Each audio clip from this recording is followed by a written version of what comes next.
Assalamualaikum warahmatullahi wabarakatuh. Halo, apa kabar? Udah lama banget nggak bikin video ya, nggak upload video juga. Jadi mungkin aku bakalan sharing-sharing, aku bakalan curhat juga di video ini tentang pasti kalian udah lihat judulnya, mengenai anak aku lagi nih. Problem anak aku yang kemarin itu terlambat jalan. Jadi sekarang usianya alhamdulillah udah 2 tahun 2 bulan. Jadi kemarin itu dia baru bisa jalan di usia dia yang 18 bulan. Itu dia baru bisa jalan dengan baik, dengan lancar tuh di usia 18 bulan. Yang dimana kalau anak-anak lainnya itu di usia 18 bulan itu udah lari-lari ya nggak, udah berani naik perosotan sendiri ataupun naik ayunan sendiri. Kalau anak aku di usia yang ke 18 bulan dia baru bisa berjalan.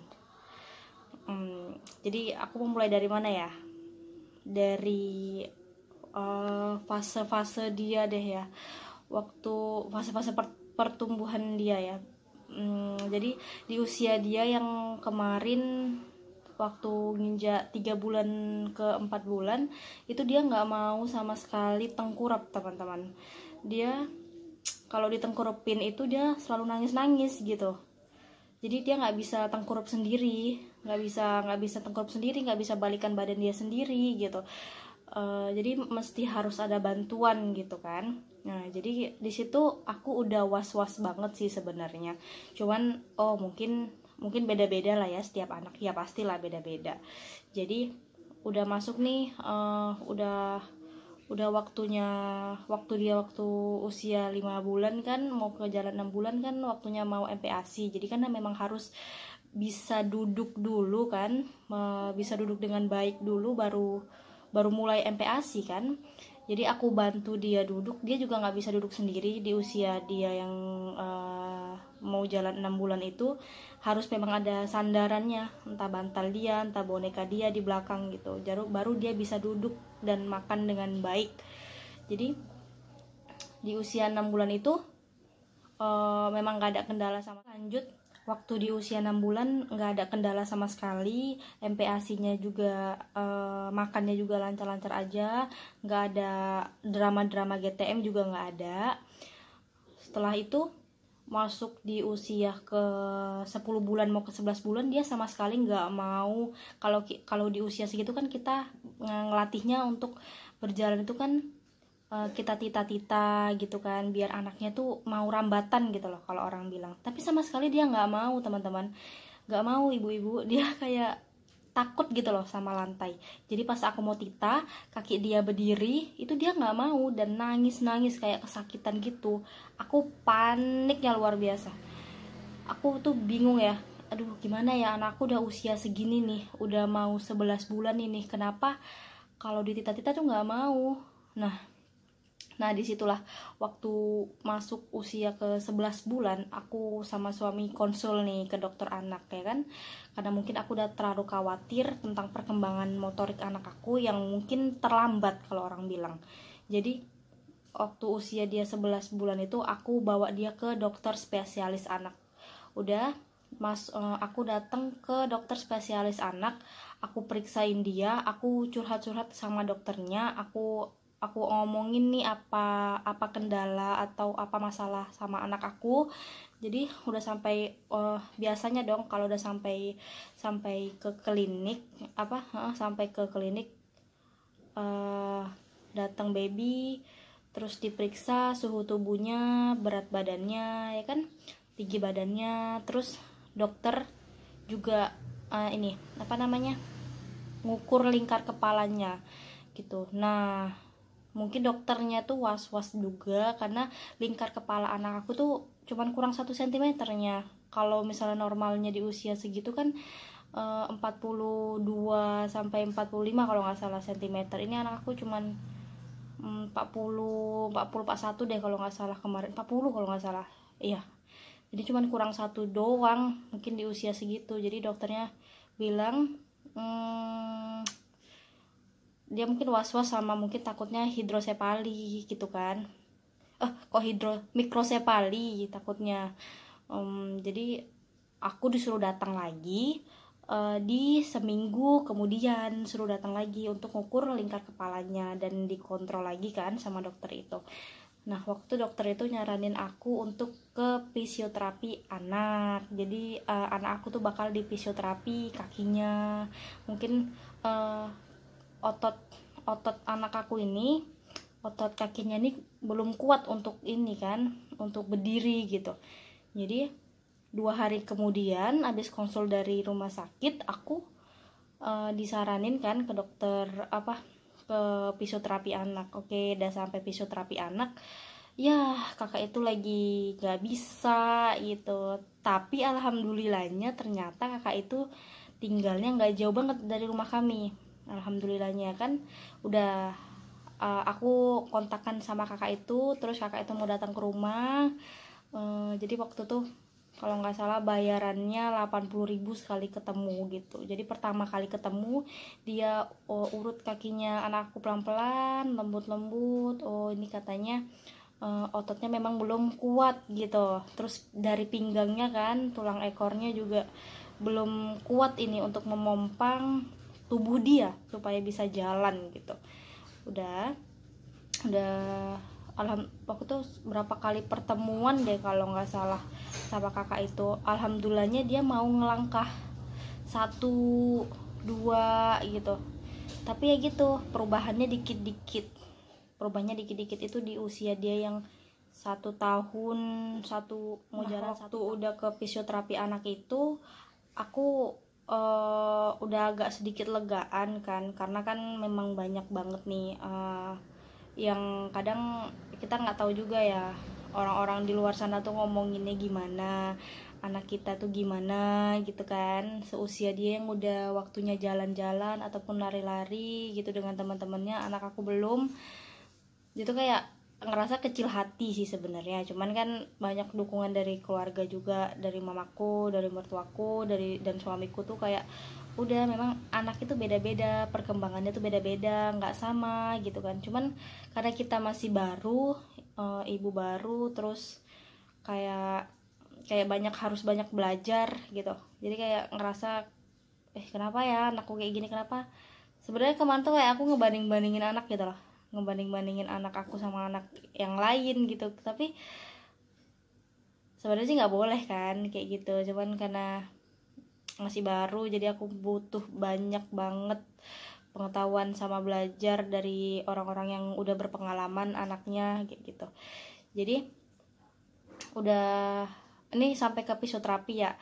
Habis sampai ke fisioterapi aku kan harus balik nih ke tempat tinggal aku di Medan kan. Udah sampai di Medan tuh itu sebenarnya mamaku yang nyuruhin aku balik supaya di rumah itu ketemu banyak teman-teman gitu kan, teman-teman seusia dia tuh banyak di rumah, karena di sini teman-temannya juga bisa dibilang kayak masih udah besar-besar gitu, udah sekolahan gitu kan.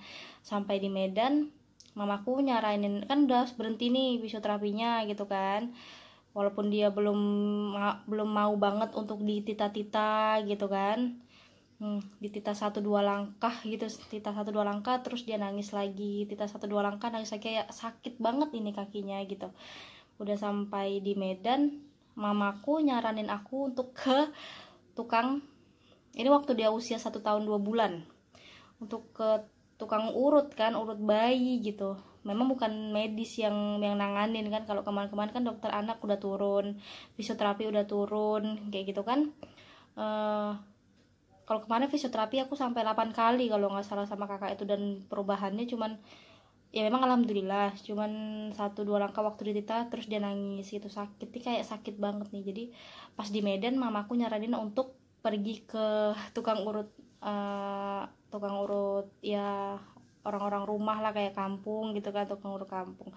Sampai di sana diurut, si Cila nangis-nangis, anakku nangis sekencang-kencangnya, kasihan banget. Mungkin karena sakit kan kakinya gitu, mungkin baru kenal juga sama si tukang urut tadi, karena mungkin udah sepuh gitu kan, jadi dia takut banget, nangis nangis kejar-kejarnya nangis, kasihan banget. Jadi waktu usianya 1 tahun 2 bulan, dibilangnya sama tukang urut ini, nggak apa-apa, dibilangnya kayak gitu, nih bakal jalan kok tapi agak lama ya, dibilangnya kayak gitu. Ya udah diurut gitu kakinya, karena dia ketakutan jadi nangisnya tuh luar biasa. Aku kira benar-benar sakit banget gitu kan, kasihan sih lihat. Di tukang urut itu aku udah bolak-balik juga, dan perubahannya juga nggak terlalu signifikan, perubahannya cuma ya gitu-gitu aja. Terus aku searching kan kenapa ini anak aku nih terlambat jalan, padahal dia nggak pakai baby walker. Nggak, sebenarnya kan baby walker kan nggak dianjurin ya, itu bakalan menghambat dia, maksudnya memperlambat dia proses berjalannya. Aku nggak pakai baby walker sama sekali kemarin itu, dibeliin, cuman dia kalau ditaruh itu dia bener-bener diem aja, sama aja dong ya. Jadi aku nggak nerusin baby walker itu. Terus kemarin aku beliin dia kan, aku lihat kan di iklan-iklan tuh, sebenarnya nggak ngaruh juga sih, tapi aku usaha, aku ikhtiar apa aja buat si anak aku ini. Aku beli kemarin Paramorina. Kalau pasti di luar sana ibu-ibu pasti pernah dengar Paramorina untuk keterlambatan jalan. Paramorina tuh banyak jenisnya, ada yang untuk terlambat bicara, untuk terlambat jalan, terus apalagi ya kemarin, pokoknya ada berapa gitu, tapi aku kemarin belinya yang varian untuk terlambat jalan. Aku belinya satu tuh udah habis 2 botol loh, aku inget banget, dan sama sekali nggak ngaruh ke anak aku. Oke. Jadi aku udah bantu dia, aku udah pokoknya segala macem lah aku kasih sama dia. Terus vitamin D juga aku kasih supaya dia ada perubahan lah buat kakinya. Kalau dibilang sih lemes ya, kalau orang bilang, cuman sih nggak terlalu lemes gitu, karena mungkin aku ini terbawa banget sama orang-orang yang ngomongin kenapa nih anaknya belum jalan gitu, padahal di usia ini kan seharusnya udah bisa jalan, udah bisa lari-lari gitu. Memang setiap anak tuh berbeda-beda, mungkin bukan cuman aku aja kali yang ngalamin anaknya terlambat jalan. Di luar sana banyak mungkin yang orang tua lagi panik kayak aku kemarin, harus gimana nih anaknya gitu. Cuman karena anak aku yang benar-benar nggak mau jalan, maksudnya nggak mau berdiri, nggak mau rambatan gitu, nggak mau gapai-gapai apa gitu kan, supaya dia pengen banget gitu buat ngerangka atau rambatan. Kalau orang bilang ini, sama sekali anakku nggak mau nih sampai usia 1 tahun 4 bulan. Nah, aku tuh benar-benar bingung dan cari-cari terus informasi sampai ke mana-mana gitu, ke tukang urut ini, ke tukang urut itu gitu. Terus aku nggak ngelanjutin ke dokter karena aku rasa ini tuh perlunya di stimulus sih kan, dari kita sendiri, dari keluarga juga, apalagi aku ibunya gitu. Aku bantu, aku semangatin dia gitu. Kalau dibilang pun anak aku nih bukan yang nggak aktif banget tuh, enggak sih sebenarnya, bukannya hanya diem aja gitu tuh, enggak. Cuman anak aku tuh memang mungkin motoriknya lambat, tapi kalau sensoriknya dia memang alhamdulillah normal kayak anak-anak lainnya di usianya yang segitu. Nah, dia tuh waktu di usia sebelum 1 tahun juga dia udah lancar, maksudnya udah bisa ngomong gitu, 1 kata 2 kata gitu mungkin. Nah, mungkin beda-beda kali ya kan, ada yang ngomong duluan, ada yang bicara duluan, ada yang jalan duluan, tapi kan nggak selama itu. Jadi aku tuh yang bikin paniknya tuh itu, kenapa ini gitu kan. Nah, lanjut. Banyak banget nih faktor-faktor yang kayak mempengaruhi keterlambatan anak jalan gitu. Waktu itu mungkin aku hamil, aku punya miom, mungkin dari situ juga. Aku nggak tahu juga ya, entahpun dia terinfeksi, kita kan nggak tahu ya. Mungkin ada kelainan waktu aku hamil, karena memang dari hamil itu aku bener-bener kayak dari awal kehamilan trimester 1 aku udah sakit-sakit gitu, tapi aku bawa happy karena memang aku pengen punya baby. Aku happy banget sampai trimester kedua, sampai trimester ketiga tuh sakit banget, pinggang aku sakit, perut aku kram. Aku kira memang itu kehamilan yang normal gitu lah. Orang-orang hamil tuh kayak gini nih sakitnya gitu. Cuman waktu lahiran ternyata ada miom ya kan, kita kan nggak tahu. Terus yang kedua itu kekurangan vitamin D. Jadi anakku tuh mungkin kekurangan vitamin D, karena mungkin anakku kekurangan vitamin D makanya dia terlambat jalan. Terus ada terus mungkin dia kelainan, mungkin ada yang kelainan kan gitu. Itu memang ciri-ciri anak terlambat jalan, faktor-faktor yang mempengaruhi kayak gitu. Jadi kalau kasus anak aku ini percaya nggak percaya sih sebenarnya. Kalau aku kan memang pernah sekolah kesehatan, jadi sebenarnya aku nggak percaya sama hal-hal kayak gitu. Kemarin aku pergi ke tukang urut yang nggak tahu kesekian kalinya nih kayaknya.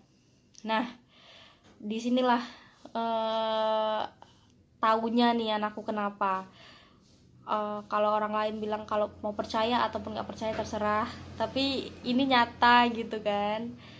Aku datang ke tukang kusuk itu udah nggak enak nih perasaannya kan, udah nggak enak perasaan. Kenapa? Karena si mbah tadi ini dia kayak ngeliatin anakku nih, aduh, entah nggak tau deh. Ternyata ternyata anak aku ada yang gitu untuk kakinya. Jadi ya nggak percaya sih. Terus diobatin, disyaratin ya kan, waktu dia usianya 1 tahun 5 bulan itu kan udah disyaratin. Pokoknya nggak tahu deh apa aja mamaku tuh yang bantuin aku.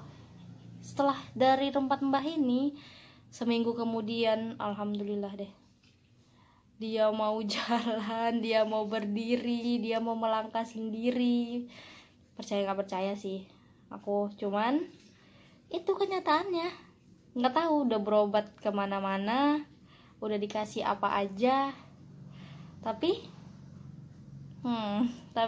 sembuhnya tuh di tukang urut ini gitu. Ya aku cuman sharing doang, kalian bisa percaya atau enggak, tapi aku memang itulah kenyataannya gitu. Jadi buat ibu-ibu ataupun orang tua baru yang lagi khawatir anaknya belum bisa jalan di usia yang 1 tahun 2 bulan atau 1 tahun 3 bulan atau 1 tahun 4 bulan, udah santai aja, nggak usah kayak aku yang bener-bener aku tuh kayak stres banget sih kemarin. Karena ya gimana nggak stres kan, banyak yang banding-bandingin gitu, sedih juga. Cuman banyak yang nguatin, jangan kayak gini, kasihan anak, pasti kayak gitu kan. Jadi aku banyak banget nih pelajaran yang harus aku ambil. Nggak hanya pelajaran, hikmahnya juga, kesabarannya juga. Aku belajar di sini, belajar di pertumbuhan dia, yang dimana dia memang kemarin terlambat jalan. Banyak banget ya yang aku ambil lah hikmahnya. Sebenarnya nggak harus percaya sih sama yang mbah ini, cuman kan dia alhamdulillah dia penolong gitu, perantara dari Allah untuk nolong anak aku. Karena mungkin kemarin udah 1,5 tahun dia belum bisa jalan, dibantu sama tukang urut ini alhamdulillah dia bisa jalan gitu. Kayaknya berterima kasih banget kemarin. Terus aku syukuran kan, karena mungkin aku kemarin nazar, terus aku kasih mbah ini gitu. Seneng lah, alhamdulillah udah bisa jalan kan. Sekarang udah lari-lari, udah ngomongnya lancar, udah aduh mami gini gitu, udah alhamdulillah banget. Jadi pesan aku nih buat orang-orang tua yang lagi khawatir banget anaknya terlambat jalan, santai aja, jangan maksudnya jangan dengerin lah orang-orang ngomong gitu. Kalau dibilang anak aku kemarin itu nggak sama sekali kurus banget, nggak sama sekali gendut banget, sedang-sedang aja. Jadi kayaknya kemarin pas 1 tahun itu dia kalau orang lihat tuh ini umurnya udah mau 2 tahun ya gitu kan, karena dia tinggi aja. Jadi kalau orang bilang sini ayo turun jalan gitu, padahal anak belum jalan. Jadi kayak kecil hati gitu, anaknya yang seusia lebih muda dari dia tuh udah lari-lari sana sini gitu, anak aku belum. Jadi aku kayak ngerasa kecil hati kemarin. Jadi pesan aku, jangan pernah jangan pernah kecil hati kayak aku, santai aja. Terus ada jalan, terus semua tuh ada hikmahnya, ada pembelajarannya juga. Dilatih aja anaknya, diurut-urut kakinya sama orang yang tepat gitu kan. Kita juga bisa di rumah, kita latih dia, kita ajak dia jalan. Aku kemarin gitu, aku latih dia, aku suruh dia kayak ngerangka gitu kan, atau merangkang kalau orang bilang. Eh, Ambil ini bola misalnya mainan gitu, karena anakku kemarin bener-bener diem aja gitu. Dia kayak kalau mau gerak gitu kayak sakit banget gitu. Gak mungkin ya aku cerita ada sosok apa gitu, gak mungkin ya. Mungkin aku nggak tahu lah, namanya juga ada beda alam kita. Mungkin ada yang nggak suka sama aku juga nggak tahu gitu. Tapi ya itulah pesan-pesan dari aku.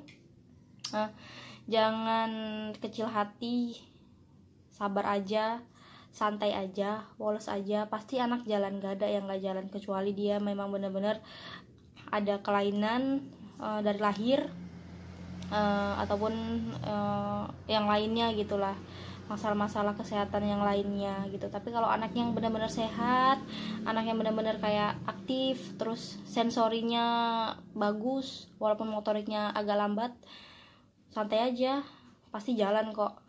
Nggak sampai 2 tahun pasti jalan. Bahkan ada yang anak sampai 2 tahun tuh baru jalan gitu. Karena aku memang was-was sih kan, karena di lingkungan aku itu anak yang seusia dia itu udah jalan, makanya aku kayak kecil hati, aku bilang gitu. Jadi buat teman-teman, itu aja pesan dari aku, santai aja, woles aja, nggak ada anak yang nggak jalan, oke? Kalian kalau mau sharing sama aku bisa di kolom komentar aku, nanti bakal aku balas.